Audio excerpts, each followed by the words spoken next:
అందరికీ నమస్కారం. కథా ప్రపంచానికి స్వాగతం. ఈరోజు కథా ప్రపంచంలోని మరొక కథ పాషాండత్వ పరిణామం. ఓ నక్క ఉండేది. ఓనాడు అడవిలో దానికి తినడానికి ఏమీ దొరకలేదు. ఆకలితో అది చాలా బాధపడసాగింది. చివరకు అది సాహసించి ఈ నగరంలో ఏమైనా దొరుకుతుందేమోనని అన్వేషించవచ్చింది. చీకటి రాత్రి, జనాలందరూ నిద్రపోతున్నారు. పైగా అది వర్షాకాలం కూడాను. ఇండ్ల తలుపులు బంధించి ఉన్నాయి. ఆ నక్క ప్రతి సందు తిరగసాగింది. అది ఓ చాకలి ఇల్లు. అక్కడ గాడిదలు బంధింపబడి ఉన్నాయి. ఓ బాణలో బట్టలు నానుతున్నాయి. ఇంకో బాణలో మరేవో ఉన్నాయి. ఆ బాణలో నుండి ఏదో వాసన రావడంతో అందులో ఏదైనా తినే పదార్థం దొరుకుతుందేమోనని, దాన్ని తినవచ్చునని భావించి ఆ నక్క ఎగిరి ఆ బాణలోకి దూకింది. వర్షాకాలం, రాత్రివేళ, పైగా బాణలో నీళ్లలో దూకేసరికి తక్క పరిస్థితి చాలా దయనీయంగా తయారైంది. ఎలాగో ఆ బాణ నుండి బయటపడి చాకలి వణికిపోతూ అడవిదారి పట్టిపోయింది.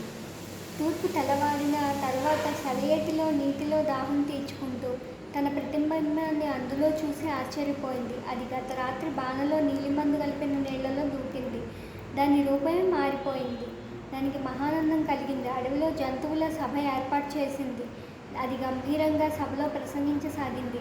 నేను నీలాకారుణ్ణి. బ్రహ్మదేవుడు నన్ను ఈ అడవికి రాజును చేసి పంపాడు.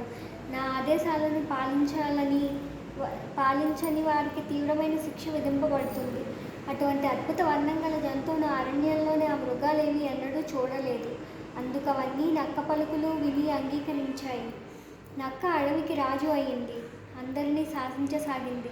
ఆ నక్క సింహాన్ని తన మంత్రిగా చేసుకుంది. చిరుతపులిని సేనాధిపతిగా ఉంచింది. ఇతర మృగాలను సైన్యంగా ఉంచుకుంది.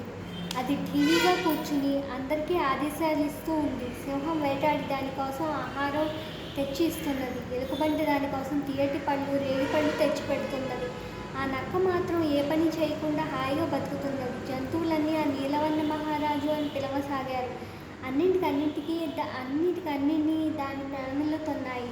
కపటి అయిన ఆ నక్క తన జాతి వారిని మాత్రం అసహించుకుంటున్నది.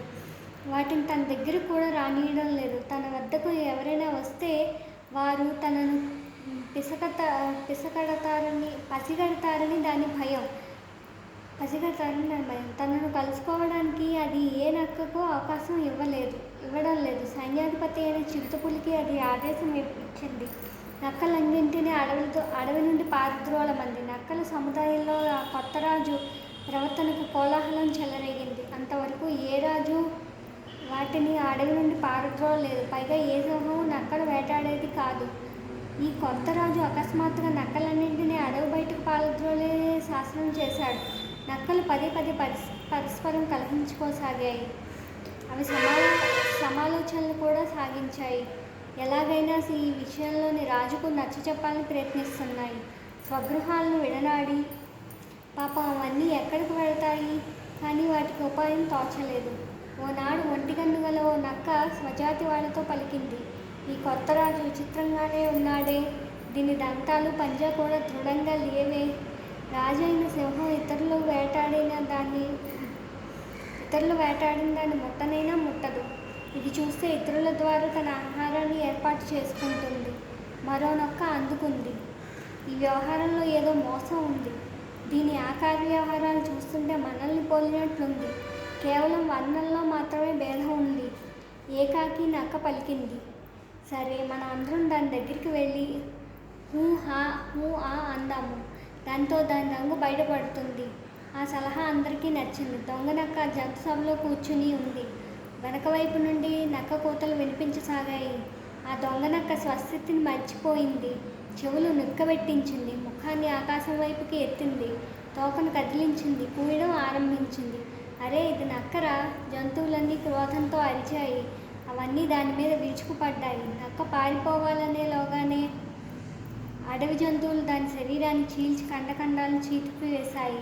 కపటానికి ఫలితం తప్పదు. సమాప్తం.